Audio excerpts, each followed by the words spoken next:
چین میں 3 گھنٹے میں زنا بالجبر کا فیصلہ۔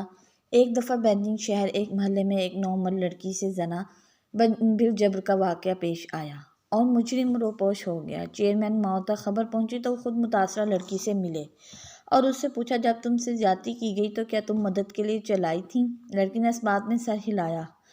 چیئرمین ماؤ نے اس کے سر پر دست شفقت رکھا اور نرمی سے کہا، میری بچی، کیا تم اسی قوت کے ساتھ دوبارہ چلا سکتی ہو؟ لڑکی نے کہا، ہاں۔ ماؤ کے حکم پر انقلابی گارڈ کے کچھ اہلکار نصف کلومیٹر کے دائرے میں کھڑے کر دیے گئے۔ اس کے بعد لڑکی سے کہا گیا کہ پوری قوت کے ساتھ چیخو۔ لڑکی نے ایسا ہی کیا۔ چیئرمین ماؤ نے تمام اہلکاروں کو بلایا اور ہر ایک سے پوچھا گیا کہ لڑکی کی چیخ سنائی دی یا نہیں۔ سب نے کہا لڑکی کی چیخ سنائی دی گئی۔ چیئرمین ماؤ نے اگلا حکم صادر کیا کہ نصف مربع کلومیٹر کے اسی علاقے کے تمام مردوں کو گرفتار کر لیا جائے اور 30 منٹ کے اندر اگر مجرم کی درست نشاندہی نہ ہو سکے تو تمام گرفتار مردوں کو گولی سے اڑا دیا جائے گا۔ حکم کی فوری تعمیل ہوئی اور دی گئی مہلت کو ابھی بمشکل 10 منٹ ہی گزرے ہوں گے کہ مجرم کو پکڑ کر چیئرمین ماؤ کے سامنے پیش کر دیا گیا۔ لڑکی نے شناخت کی، موقع پر فیصلہ ہوا اور مجرم کا بھیجا اڑا دیا گیا۔ جرم سے سزا تک کا وہ دورانیہ محض 3 گھنٹوں پر مشتمل رہا۔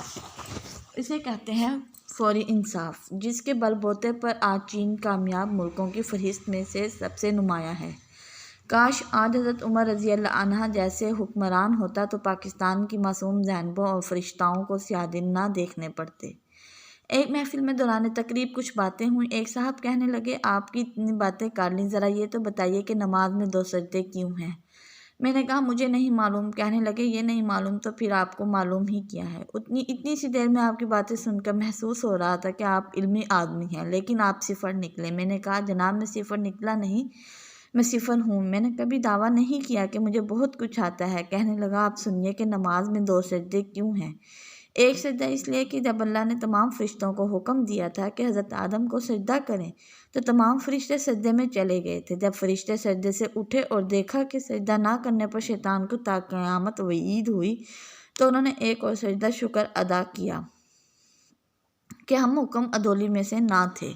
میں نے کہا، بہت شکریہ جناب، آپ نے میری معلومات میں اضافہ کیا۔ میں اس کی تحقیق میں نہیں جاؤں گا کہ آیا یہ بات حسب واقعہ بھی ہے کہ نہیں، لیکن ایک سوال میری طرف سے بھی ہے، اگر کسی شخص سے نماز میں ایک سجدہ چھوٹ جائے تو کیا اس کی نماز ہو جائے گی؟ کہتے ہیں، مجھے نہیں معلوم۔ میں نے پوچھا، جناب کیا ہمیں پہلے وہ معلومات حاصل نہیں کرنی چاہیے جن سے زندگی میں اکثر و بیشتر یاد پڑتا ہو یا پڑھنے کی امید ہو؟ اس پر وہ بحث کرنے لگے۔ بہرحال ان صاحب نے تو وہ بات نہ مانی، لیکن میں یہ سمجھ چکا تھا کہ لوگوں کے دماغ میں علمیت کا معیار کیا ہے۔ یقین کریں، میں نے مسجدوں کی دیواروں پر قرآن و حدیث کی بجائے کفر و گستاخی کے فتوے آویزاں دیکھے ہیں۔ میں نے کارپینٹر اور مستری کے درمیان علم غیب کے مسئلے پر بحث ہوتے دیکھی ہے۔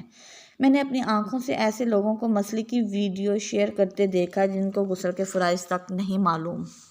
حدیث میں آتا ہے، اختلاف والے علماء رحمۃ اللہ کا اختلاف رحمت ہے۔ مجھے لگتا ہے یہ حدیث مجھے اپنے اندر چھپے ایک اور معنی بتا رہی ہے اور وہ اختلاف علماء رحمۃ اللہ۔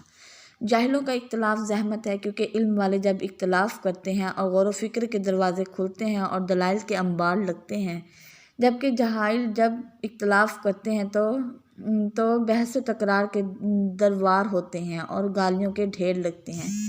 فرقہ بندی ہے کہیں اور کہیں ذاتیں ہیں، کیا زمانے میں نپنے کی یہی باتیں ہیں۔